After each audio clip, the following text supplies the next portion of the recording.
Assalamualaikum warahmatullahi wabarakatuh.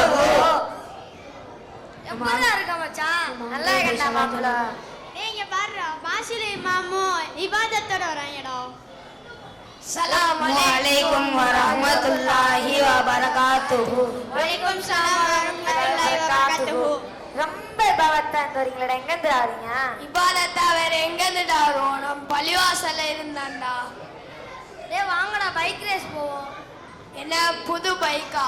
ஆமாண்டா மச்சான், 3 நாளைக்கு முன்னாடி தான் அம்மாவோட தங்க செயினை வித்து அம்மாட்ட அடம்பிடிச்சு வாங்கின பைக்கு.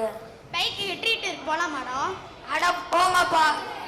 முதல்ல நம்ம பாலத்தில் ஒரு வீலிங்க குரூப்பாக ஒரு வீலிங்க போட்டுட்டு வர வழி பிரியாணி ஃப்ரைட் ரைஸு சாப்பிட்டுட்டு வருவோம். என்ன அட போங்கப்பா.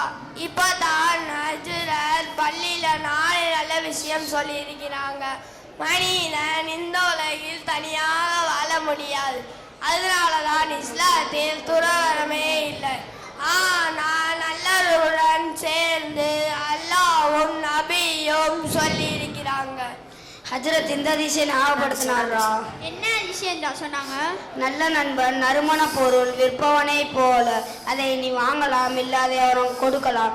இது மாதிரி தான் நல்ல நண்பனின் அனுபவம், அறிவு, பழக்க வழக்கம் நமக்கு வந்துவிடும். குறைந்தபட்சம் அவனை மாதிரி நடக்க முயற்சி செய்வோம்.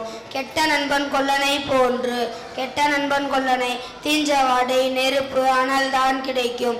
இது மாதிரி தான் கெட்ட நண்பனின் பழக்க வழக்கம். ஹஜ்ரத் சொன்னார், உலக வாழ்வு மட்டுமல்ல, நாளை நம்ம சொர்க்கத்தில் ஒன்றாக இருக்கணும். நபி ஸல்லல்லாஹு அலைஹி வஸல்லம் சொன்ன மாதிரி நல்ல நண்பராக இருப்போமா?